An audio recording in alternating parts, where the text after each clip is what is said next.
Allahumma shalli ala sayyidina Muhammad wa asghiri zalimin biwalimin wa akhrijna min bainihim salimin wa ala alihi wa sahbihi ajma'in.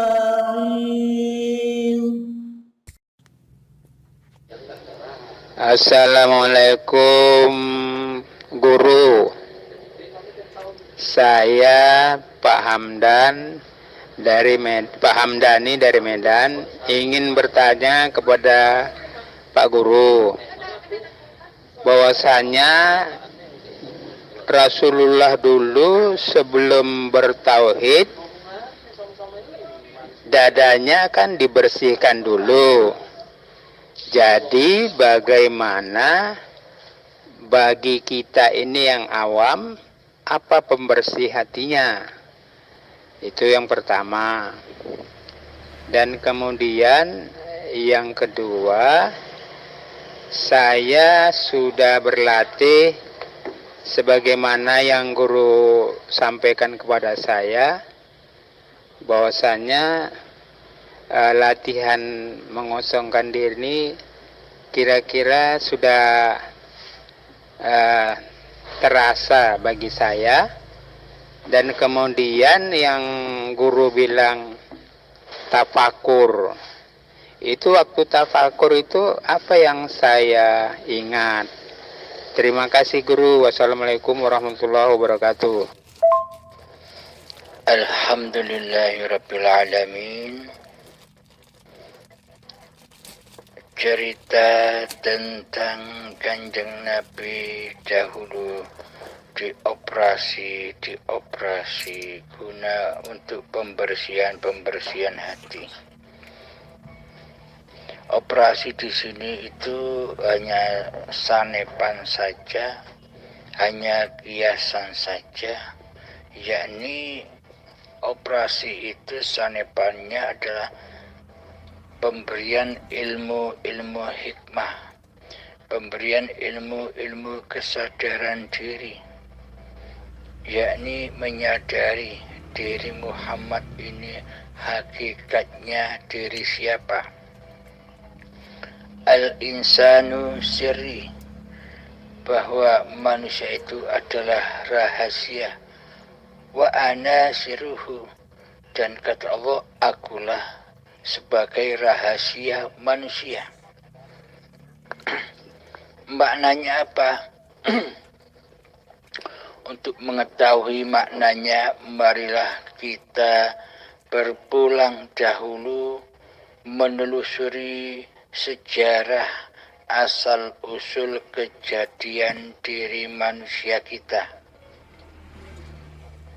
guna untuk bermakrifat kepada Allah. Namun jalan untuk bermakrifat kepada Allah itu melewati bermakrifat kepada diri manusia itu sendiri dahulu. Maka makrifatilah diri manusia kita. Dulu ketika bayi kita belum ada. Dulu ketika bayi kita belum terlahir. Meskipun secara syariat kelahiran seluruh manusia itu lewat pintunya bayi, akan tetapi hakikatnya saat masih bayi kita belum wujud. Meskipun badan hidup bayinya sudah wujud, akan tetapi kehadiran diri kita belum wujud, belum ada, masih gaib. Seumpama kelahiran diri manusia kita, kewujudan diri manusia kita bareng bersamaan dengan kelahiran bayi, mestinya kita ingat mestinya kita menyaksikan bagaimana keadaan-keadaan ketika kita masih bayi. Ketika terlahir ke dunia, kita ingat betapa sulitnya kita keluar dari rahim ibu. Kita mestinya ingat terus apa yang terjadi pada sejarah cikal bakal kelahiran hidup dan badan ke dunia ini. Akan tetapi nyatanya kita tak pernah ingat sedikit pun. Memang karena kita belum ada saat bayi. Maka dari itu, kullu mauludin yuladu alal fitrah. Seluruh bayi yang terlahir ke dunia ini dalam keadaan suci bersih. Yang dimaksud suci bersih di sini itu siapa? Manusianya, apa yang punya sifat suci? Yang dimaksud suci di sini yang dinisbatkan kepada hidup dan badan bayi adalah karena yang menghidupi bayi itulah yang maha suci. Karena hidup itulah yang maha suci itu sendiri. Karena di dalam hidup waktu itu manusianya tidak ada, tidak bisa menyaksikan apa-apa. Maka dari itu, seumpama saat itu manusianya sudah ada, manusianya sudah wujud, manusianya sudah menyaksikan keadaan hidup dan bayi itu, maka Allah takkan menyebut bayi yang suci. Karena sudah terkotori pengakuan-pengakuannya oleh manusia. Karena itulah bayi disebut fitrah. Itulah alam fitrah manusia. Itulah alam kembali manusia. Itulah alam roji'unnya manusia bila manusia ingin bertuhan. Bila manusia disebut sudah bertuhan, kembali kepada kefitrahan diri manusianya, yakni ketiadaan, kegoiban. Nah, kapankah manusia itu terlahir ke dunia ini? Manusia terlahir ke dunia ini sama halnya dengan Adam. Nabi Adam kan diciptakan dari tanah saripati, tanah-tanah yang ada di bumi ini. Kemudian dibentuk dari tanah itu, dan setelah berbentuk manusia, maka ditiupkanlah rohku. Rohnya Allah ditiupkan kepada badan yang sudah terbentuk itu. Nah, berarti ketika kita terlahir sebagai bayi, kan kita sudah berbentuk bayi, tapi kita belum ada, tapi kita belum wujud atas bayi itu, karena bayi itu suci dari manusianya. Yang ada yang maha suci, ya Allah sendiri, ya hidup sendiri, yang menciptakan, yang membuktikan keberadaannya lewat bayi yang suci, lewat bayi yang terlahir ke dunia ini. Nah, kapankah hakikat manusia itu terlahir? Ketika detik-detik akil balik, sekitar umur 5 tahunan, manusia mulai mengerti bahwa ini hidupku, ini badanku.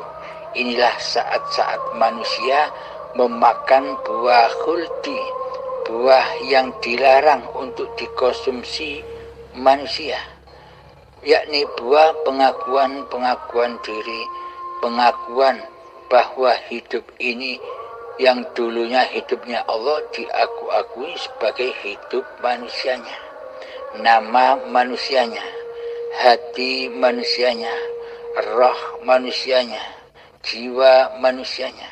dan badan-badan ini diakui pula oleh manusianya. Seolah-olah manusianya lah sebagai pencipta badan-badan ini. Seolah manusianya yang mampu menguasai badan-badan ini luar ataupun dalam. Seolah-olah demikian. Nah, bagaimana caranya kita bertafakur kepada Allah? Bertafakur, semedi, berzuhud itu adalah mengheningkan cipta-cipta diri manusianya. Cipta-cipta keberadaan diri manusianya. Kembali ke alam fitrahnya. Persembahkan kembali, abdikan kembali bahwa hidup inilah yang maha suci. Hidup inilah Allah. Hidup inilah Tuhan. Jadi dikembalikan lagi, difitrahkan lagi. Tadinya hidup jiwa, nyawa, hati ini bernama Abdul Halimnya, dilebur kembali, dipersembahkan kembali, berganti nama Allah, bahwa hidup ini Allah. Itulah cara bertafakur, berzuhud atau semedi. Jadi pada intinya bertafakur itu menghancurkan, mengkiamatkan pengakuan-pengakuan diri manusianya. Pengakuan hidup manusianya dihancurkan, pengakuan kekuasaan manusianya dihancurkan, dikembalikan kepada Allah. Jadi yang ada hanya Allah, yang wujud hanyalah hidup ini Allah. Nah, maksud tafakur, maksud zuhud, maksud semedi itu demikian. Jadi mengkiamatkan diri kita sendiri, mematikan diri manusianya sendiri, dikembalikan kepada yang maha hidup. Maka dari itu ketika bertafakur, ketika bersemedi, ketika berzuhud, jangan sampai yang muncul, jangan sampai hidup ini masih hidup manusianya, masih bernama Abdul Halimnya. Jangan sampai demikian.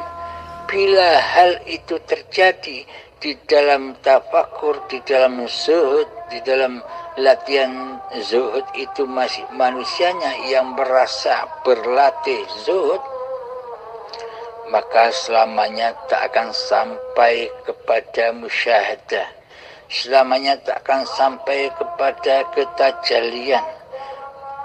Maka dari itu rasakanlah dahulu sebelum bertafakur, sebelum berzuhud, siapakah sebenarnya penguasa di dalam segala lelaku badania ini yang memperjalankannya.